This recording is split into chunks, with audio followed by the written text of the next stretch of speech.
Hey, this is Chris here today, and we're with Jason Grote. He's an entrepreneur in the real estate industry. How are you doing today, Jason? Hey, good, Chris. How about you? Doing good, man. Doing good. Great. Thanks for taking time today to talk to me about what you do every day. So we'll kind of work through it, but so your industry is more of the real estate business. You are an entrepreneur, self-employed, everything that comes along with that. And do you have a certain title in your role? If I had a title, it would be simply just residential real estate investor, which is actually kind of a generic title, which I can go into in a minute. But I'm in partnership with my wife, my mom, and my dad. We've been in partnership since 2006, doing this, and we do all things residential real estate. We have delved a little bit into commercial real estate, but mostly investing, which means basically um, owning, buying property and selling it yourself. Taking possession of property, owning real estate assets, and doing different things with them, from flipping houses to building houses and selling them to long-term rentals and even short-term rentals. Okay. So that's your team, basically. That it sounds like about four people, family. I'm sure maybe have some insight, or maybe you don't want to say it about the ins and outs of working with family and business, but that might be another video. Uh, I'd so be happy to talk is about. is everybody kind of equal partners? We are. It's mostly my dad and I. He's kind of the back end, does the finances, the books. I'm kind of the boots on the ground. My wife is a licensed real estate agent, and my mom used to come in and help us design stuff. We've kind of shifted gears on that a little bit, but we all talk through a lot of different things together. So it's actually been great as a family partnership. Giving yourself maybe that title, boots on the ground. How's your time split up over a week or even a month if it's on a cyclical basis? Are there cycles to it? Sure. One of the things that Or attracted me to real estate investing was that it's not in the office.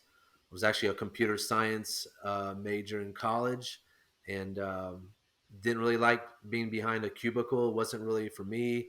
So I was very attracted to real estate because you're out and about looking at houses, doing things like that, meeting people. So there is, of course, office work in our business specifically. There is some accounting stuff, marketing, but I would say on a week basis, and it does vary from week to week.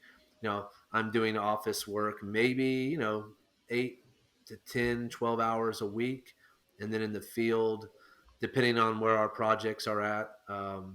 So a little side note: in real estate investing, when you're doing flipping houses and construction, you're also very much involved in construction. So I'm almost just as much as a general contractor as I am a real estate investor. So when I've got projects under construction, I'm in the field quite a bit, handling subs, getting materials, stuff like that. so it's actually probably a little cyclical then.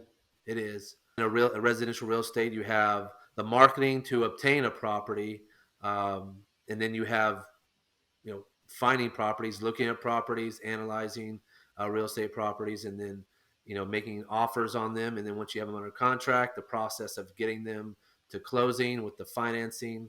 We deal with different lenders, private money investors and partners, things like that. And then once you have taken possession of the property, the plan for the property, what you're going to do, if it's doing a remodel in the house, or if it's a empty vacant lot, you're building a house. So the process of preparing for construction, and then the construction itself, and then at the end of the construction, the marketing it for sale, if that's what you're doing. Sometimes we do we have some long-term properties and some short-term rentals that we prepare for that, but typically we're selling them. And so then that's when it gets handed over to my wife, and she markets it. And then we go through the process now as the seller of the property, going to closing, and then paydays at the end of those. I would assume you'd have to be one pretty self motivated if you're gonna do well at this job. Business is not going to come to you. You're going to have to hit the streets. You'd also have to be good with money planning, budgeting, because it sounds like this isn't like you're getting a paycheck every Friday. Would those be true assessments if somebody was wanting to get into this? Those are some traits they probably need to look in their life right now and see if they think they have that available or can get there. This is true, yeah. And we have had some hiccups. So in 2012, my wife and I had to go back to work because we didn't have enough properties coming in through the funnel, through the marketing funnel. We made some missteps, got ourselves a little bit in debt as a business. So uh, my wife and I actually had to go get a job, work for someone else for about a year until we could get back on top. So there is that concern. My dad's the money man. He does a great job of helping us, you know, budget out kind of, hey, we're gonna need some some income in the next 60 90 days. So it adjusts what we do with property sometimes. So it seems like every few weeks we're having a conversation about what we need to do with the properties we have, what we have coming up, and obviously sometimes shifting gears and changing our initial Okay. plans just to keep the money rolling in because we're obviously we have to have cash flow, but then we're also putting away assets to build a portfolio. So we're always balancing that. But once Yeah. again, So we've been doing this since 2006. So it's been, a pretty long and slow progression.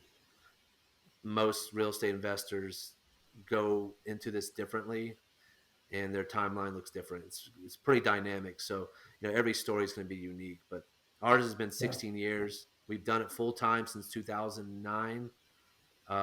That's when my wife and I sold our previous businesses, and we've been full time in real estate since 2009 and 10. That's when we sold her business and my business, and had to go to work in 2012. But since then, we have been, doing pretty well, and it's gone well.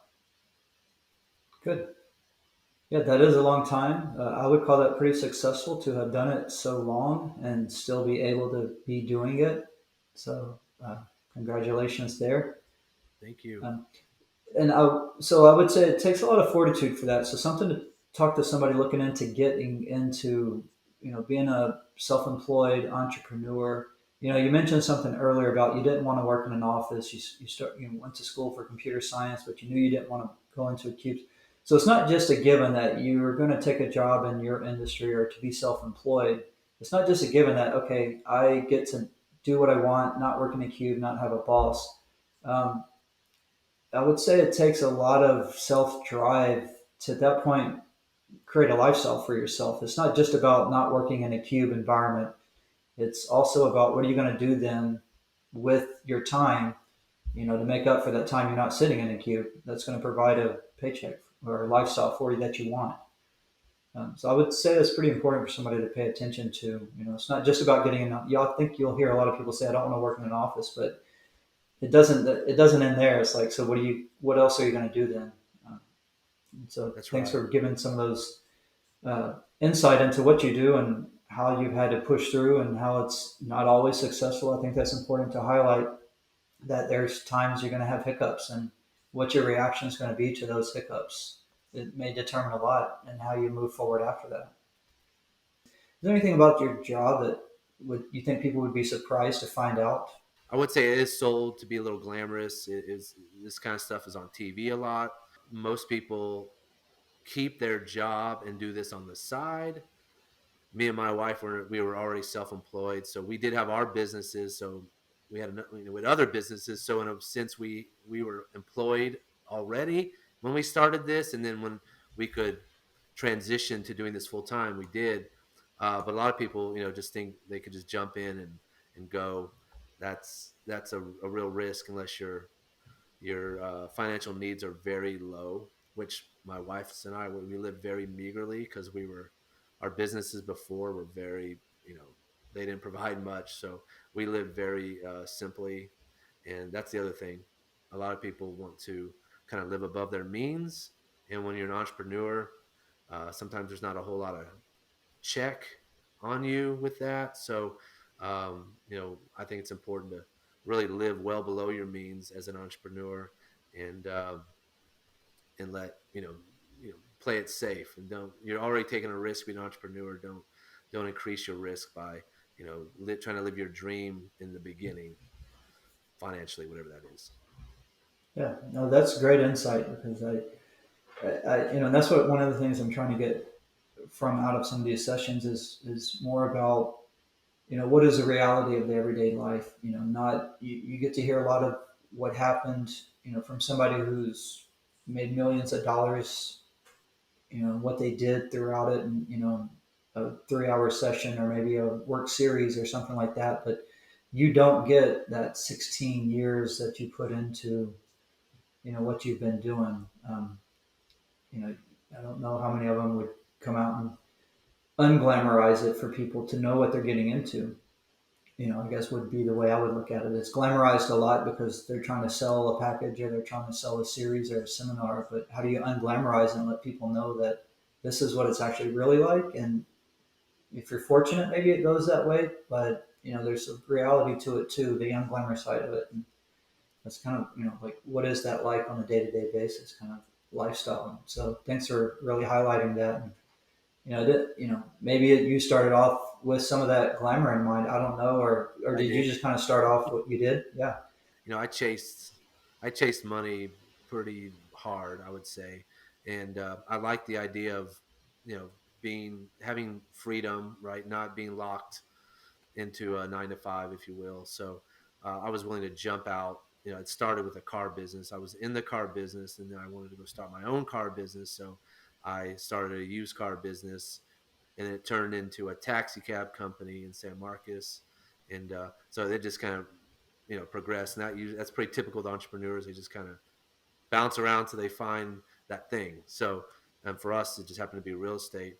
God blessed our efforts, and we just stuck with it, and eventually we got to a place where now we have a better income and a lifestyle. A lot of things that we wanted we're achieving now, but it took a while. So the glamour yeah, is the hard part. It's the thing that discourages people when they don't see it happen. But I mean, yeah, this is life. Nothing good comes easy, right? yeah. That's true. That's true. Okay. Is there anything about your job, like I guess that what would you rather highlight? Things about your job that you do like, or something about your job that you dislike? I just kind of, if you will, I hate to say it this way, but I fell in love with real estate. I just love talking about it. I love the creativity of it. um, how dynamic it is. It's just cool. And flipping houses is what we started doing initially. So we take something dirty and messed up and used and had very little hope, and then just pour into it and create something fresh and new, and just kind of revitalize it. And that was kind of rewarding. And the creativity that went into that was fun. But I enjoy just real estate in general, just the economics of it. Um, you know, it's just fascinating to me. So I believe home is where the heart is. So when you're dealing with people, real estate's about people. So that's why one of the things I love is just working with people, meeting people. So real estate is the people business more than houses and land. It's really about people. So Yeah, that's the part I like. it's a good takeaway. So, as a realtor, do you have to, or self-employed, you probably don't have to do certifications or ongoing training. But as a realtor, is there anything that people should know that when they get into that, they're going to have to like pay fees or continually keep something up? Ongoing. Like kind of a, like, oh, I didn't know I was going to have to do that every single year. What I'm doing doesn't require any certification, um, any renewed training, because in the state of Texas, like many states, you can legally buy and sell houses. You can go under contract without real estate agency to buy, and you can go under real estate contract to sell without agencies. It's just a matter of just knowing how to do the business and perform it. Now, I do obviously lean on accredited people and certified people that are much smarter than me to do all the little things that you need. But my wife, yeah, she has to go through it, and of course her being a real estate agent gives us access to comparable sales, the data that drives when we buy something. We know if it's a good deal by looking at the data. So that's been an integral part of our business, is Catherine being a real estate excuse me, a real estate agent. And then when we go to sell them, we get to save that commission, the 3% on her side. We get to save, and of course we've sold a lot, so that's been in our model. So it's worked out pretty well. But no, every year or two she has to grind out some training. Are there networks, like specific networks that you're a part of? If you were looking stuff up on the internet or paying membership fees to be part of networking, like who do you reach out to for that circle of, whether it be, I'd say more self-employed in this case of, just a, hey, I'm an entrepreneur, I want to network with other entrepreneurs, like what is the latest trends, what's other people working on. I have a few groups. Some are social media, and then some are actual meetups. I don't. With COVID, there wasn't much meetups going on, so I actually haven't been to a meetup in a while. But um, some of the resources I would suggest. In fact, I give to anybody wanting to get into real estate. I tell them to go to biggerpockets.com, and it's a national website that is all about real estate, and it's I don't know, at this point hundreds of thousands of investors or people seeking to get in investments, or sometimes it's just homeowners looking for some answers to different real estate needs. But huge forum, tons of questions, tons of podcasts. There's so much information there. You can just kind of dig in, and then you can even network and meet people, which I've met quite a few people that I've actually done business with through that website. So that's biggerpockets.com. And then locally, just about every major city, and I say major, any city with at least 30, 40,000 people is going to have some sort of real estate investment group. You can just Google it. Austin has several. Um, Here in Austin, there's a Facebook group called Investor Underground. I'm a member of that. I've met people through there, asked questions. I've actually purchased a property through that thing. Just connected with someone that was marketing something and ended up purchasing it. So in the real estate world, there's networking abound. Real estate people know how to network, and of course, it's a people business. So the more you network, really, the more successful I think you'll be. The more you'll learn, the more mature you'll grow as a professional in the industry. Are these forums good for, let's say, somebody new? Like, let's say you were talking to somebody in high school. Are they just kind of graduated and they're wondering if they want to get into this? Are those forums beneficial for them to be a part of? Absolutely. In fact, most local meetup groups for real estate investing are, I mean, they vary, but they're highly geared towards beginners. And they usually have people there selling their products, like whether it's lenders trying to connect with them, real estate agents, insurance, some people selling their programs, their mentoring programs. There's all that. Biggerpockets.com to me is the no brainer. You can do it you can learn so much from your couch. You know what I mean? Just Okay. there's literally hundreds of podcasts and forums where you can search and just read. And I mean, and it's definitely beginner friendly. Absolutely. Okay. No, that's great. That's what this is kind of geared toward, those people looking to get into it. So I don't want to jump Yeah, too far down the road for them where they feel like, well, how did you get there? It's like, where did they get started? That's, I think, where a lot of people look for that help. So that's great that the network's already built up like that. Wow. it is. So if you were still talking along those lines of somebody new getting into this, given that you've been in self-employed for many years now, what advice? Would you do anything different when you started? Like, would you start off differently? What do you have any thoughts on that? Reflecting back, that you might tell somebody, hey, if you're going to do what I'm doing, like, here's something I would do different. Yeah, there's a couple things. One of them is I would network more. In the beginning, we didn't do a ton. We did a little bit, and then just kind of went on our own and just kind of grinded some things out. I think we could have grown faster if we would have really stayed connected, learned more from other people. A lot of these resources weren't actually around, like Bigger Pockets, when we first started. So I think, I think I would have networked and to probably taken a little more I hate to say risk, but I would have been a little more aggressive. I think I would have been a little more bold in doing some things. We were ultra conservative.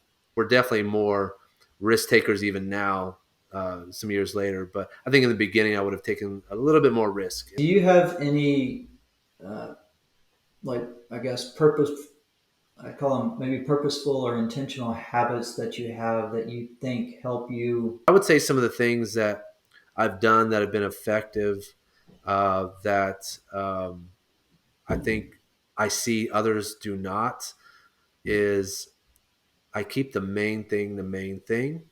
At least I think I do, and that is God, family, friends, relationships. I know it sounds corny a little bit, but it is. I don't know how to explain it, but looking back, it's just been the strength to even get through things that we probably wouldn't get through if we were hustling. Like there's just some things you can't make up with hustle. So we are taught in this age to hustle. Everybody's all about the hustle, and the diligent hand that does make rich, but there is more important things. So I would say we've done that. We've been disciplined there. We've said no to some things. And honestly, networking was one of the things we said no to because there was typically at night. We had kids, and we made that a priority. So speaking out both sides of my mouth there, but yeah, I would say keeping the main thing, and having real relationships, not just building relationships in your entrepreneurial circles, just to get what you can out of people. I think that just backfires. It just it just doesn't work. No, that's great insight. And, what I hear from that is you made some priorities early on. We talked, I guess, about some things you would do different starting out, but some of the things, I guess, you could call it that you sounds like what my interpretation would be that you did do well, based on maybe some of my priorities too. But you made some priorities early on, and you stuck with those priorities. You didn't make a moving priority list, and you just kind of set some things that are important early on in your ventures, and you stuck with that all the way through, and it helped you make decisions, and it guided your decision making to That's keep right. those priorities as your priorities. So I would actually That's it. look at that as a good, something you would do to recommend to other people. So Yes. that's thanks for sharing that. Yeah. And as we kind of get close to wrapping up here, any advice? I know it sounds like we kind of talked through that, but anything that we didn't touch on that you would like to touch on, advice you might have, anything like that?